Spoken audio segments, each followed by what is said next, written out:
Bonjour à tous et bienvenue pour cette nouvelle émission Art TV. Aujourd'hui, j'ai choisi de vous raconter l'histoire de Léonard de Vinci, de son vrai nom italien, Leonardo da Vinci. Il demeure l'une des figures les plus fascinantes de l'histoire humaine, à la croisée des arts, des sciences et d'une pensée qui semble toucher à l'universel.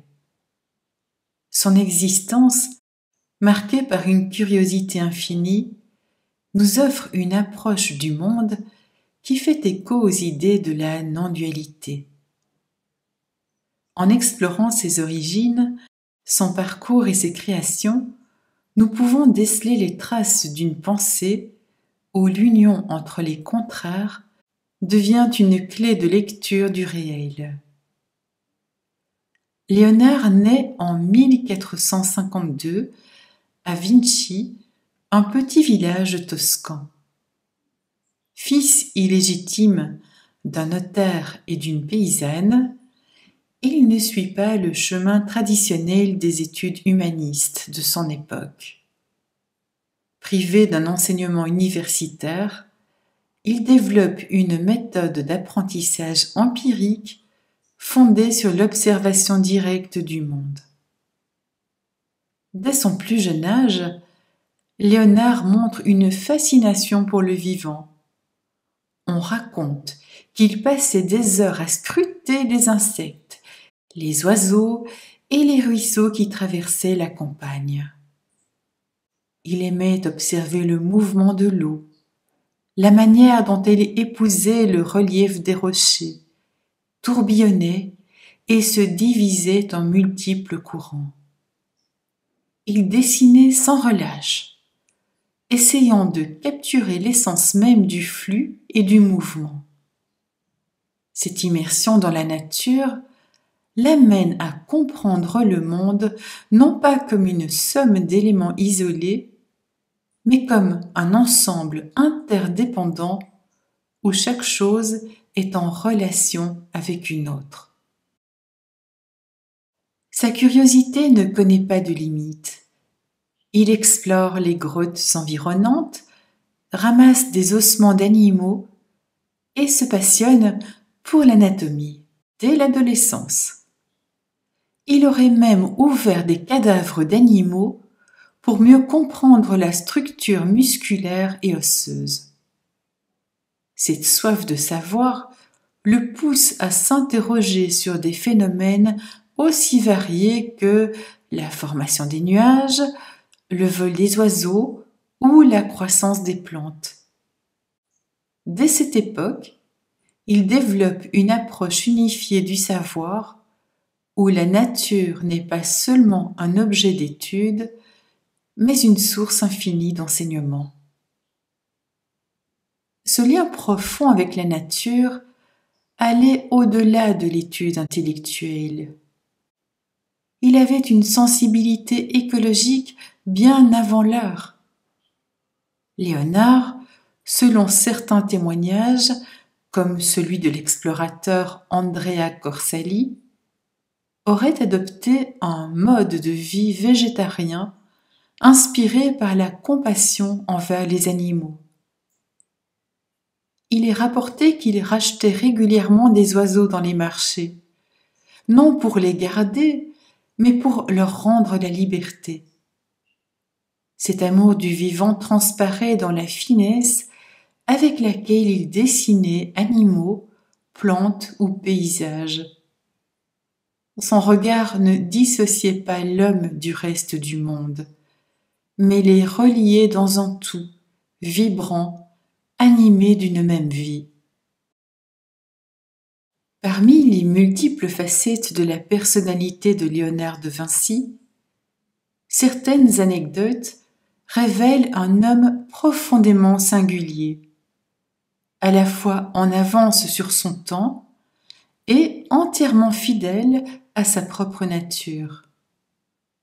On sait aujourd'hui que Léonard était gaucher, et ce détail apparemment anodin a façonné sa manière d'écrire. Pour éviter que l'encre ne bave sous sa main lorsqu'il noircissait ses carnets, il avait adopté une écriture dite spéculaire ou en miroir. Il écrivait de droite à gauche, rendant ses notes presque illisibles à l'œil non averti. Ce procédé, bien que pratique, ajoute à l'aura de mystère qui entoure ses manuscrits, comme si ses pensées devaient être décodées à rebours dans une forme de langage secret. Si son génie est incontesté, son rythme de travail, lui, ne répondait à aucune norme. Léonard était connu pour sa tendance à la dispersion et à la procrastination. Il ne laissait que rarement une œuvre achevée dans un temps court.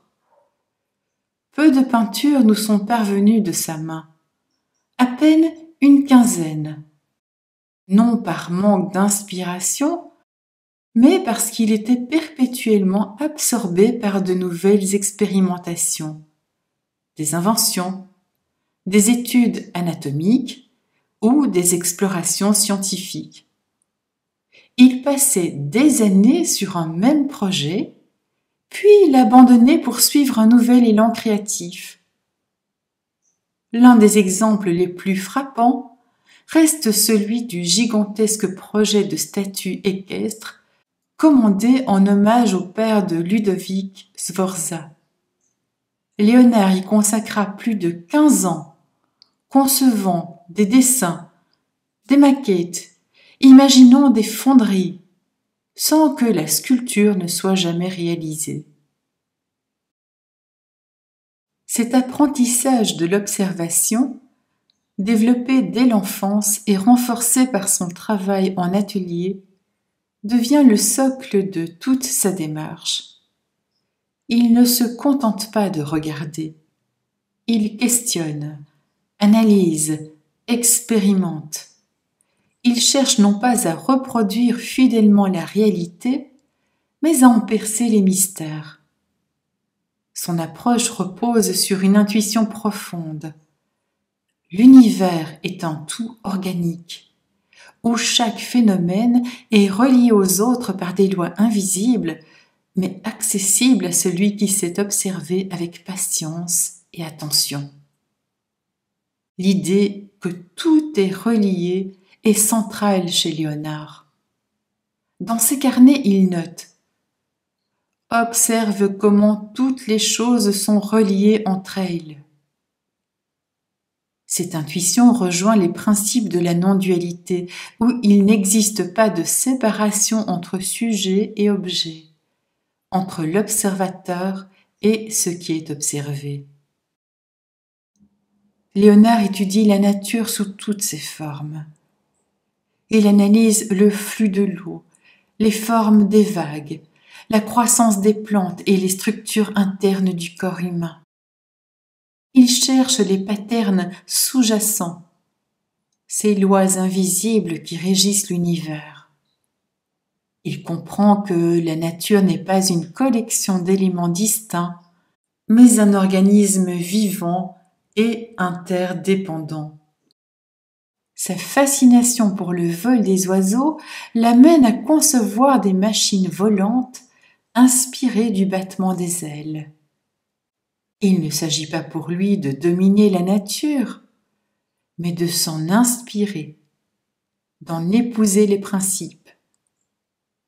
Il écrit « Prenez vos leçons dans la nature, c'est là qu'est votre vrai maître. » La Joconde est l'une des peintures les plus emblématiques du mystère léonardien. Son sourire insaisissable et son regard qui semble suivre le spectateur évoquent l'impermanence et la fluidité du réel. L'effet du sfumato, cette technique qu'il développe pour fondre les contours et créer une impression de douceur, traduit une vision du monde où les formes ne sont pas fixes, mais en perpétuel changement, et comme unies entre elles. La Joconde n'est pas qu'un portrait. C'est une expérience de contemplation, une œuvre vers une perception plus vaste du réel. L'absence de lignes nettes dans le tableau rappelle que la réalité n'est pas compartimentée en dualité rigide, mais qu'elle existe dans un espace mouvant et insaisissable. Léonard de Vinci était un homme à part, souvent en décalage avec son époque, refusant les dogmes religieux. Il ne cesse de questionner les certitudes établies. Sa quête n'est pas celle d'une vérité absolue, mais d'une compréhension toujours plus fine de l'interconnexion des choses. Parmi les nombreuses anecdotes qui jalonnent sa vie, on raconte que lorsqu'il travaillait à la Seine, fresque mythique représentant le dernier repas du Christ, il pouvait rester des heures devant le mur sans peindre, simplement en contemplation. Il expliquait que chaque geste devait être inspiré et porteur d'une vérité plus profonde, une manière de traduire l'essence plutôt que la forme. Léonard de Vinci incarne une pensée où l'unité prime sur la fragmentation. Il ne cloisonne pas le savoir, il le fusionne. Il ne se limite pas aux apparences, il les transcende. Son travail est une invitation à percevoir le monde au-delà des dualités, à embrasser l'incertitude et à plonger dans le mystère de l'être. La vie amoureuse de Léonard de Vinci reste enveloppée de mystères, comme nombre d'aspects de son existence. Aucun récit officiel ne mentionne de relation amoureuse durable avec une femme, ni de mariage, ce qui était pourtant la norme à l'époque. Plusieurs historiens suggèrent que Léonard pouvait être attiré par les hommes, hypothèse alimentée par un épisode survenu à ses 24 ans, arrêté à Florence avec d'autres jeunes hommes pour comportement illicite. Il est finalement relâché faute de preuves. Il n'est jamais question de cet épisode dans ses carnets, mais certains y voient le signe d'une vie intérieure marquée par la retenue, la discrétion et peut-être le rejet de normes sociales qu'il ne reconnaissait pas comme siennes. Léonard vivait entouré d'assistants et de disciples, avec qui il entretenait des relations profondes. Deux figures en particulier accompagnent son parcours avec constance. Gian Giacomo Caprotti, surnommé Salahi, un jeune homme entré à son service à 10 ans et resté à ses côtés pendant plus de 20 ans. Et Francesco Melzi, qu'il considérait comme son héritier spirituel. Ces relations étaient faites d'enseignement, de confiance et, selon certains, d'une tendresse sincère, voire amoureuse, que Léonard, homme pudique et peu enclin aux démonstrations, aurait exprimé à travers le lien silencieux du regard, du geste, du partage de l'atelier. En 1516, vieillissant, Léonard accepte l'invitation du roi François Ier et part s'installer en France, au clos Lucé, près du château d'Amboise. Le roi le considère comme un sage et un maître, et lui accorde le titre de premier peintre, ingénieur et architecte du roi. Dans cette dernière demeure, Léonard continue à dessiner, à réfléchir, à écrire. Il n'est plus dans l'urgence de produire, mais dans une forme d'épanouissement contemplatif. Il meurt le 2 mai 1519 à l'âge de 67 ans, entouré de ses manuscrits et de ses proches.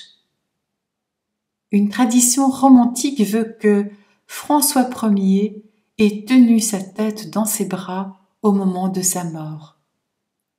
Une image qui, bien que probablement apocryphe, dit quelque chose de la reconnaissance qu'il inspirait. Dans son testament, Léonard lègue ses écrits, ses carnets, ses instruments et ses œuvres à Melzi. Son tombeau repose dans la chapelle Saint-Hubert du château d'Amboise, un lieu de silence et de pierre, à l'image de la profondeur de son œuvre. Son héritage n'est pas seulement technique ou scientifique, il est spirituel. Il nous rappelle que l'art et la connaissance ne sont pas des quêtes séparées, mais une même aspiration à l'unité. Dans cette vision, la non-dualité prend tout son sens. Il n'y a pas de distance entre celui qui regarde et ce qui est regardé. Il n'y a que l'expérience de la présence, fluide, insaisissable et infinie. Si vous avez apprécié cette histoire contée, je vous invite à visiter mon site internet sandrinedupuis.fr dans lequel vous trouverez un coffret de 5 histoires racontées avec Didier Santiago. Ces histoires ont été écrites de ma main, elles n'ont rien à voir avec les artistes, mais elles contiennent toutes un message édifiant, porteur de sens. Le coffret s'appelle « Le grimoire à histoire » parce que c'est un peu comme si chaque histoire contenait une recette pour améliorer sa vie. Je vous retrouve la semaine prochaine avec une autre histoire d'artiste racontée. Bonne semaine à tous et à très vite.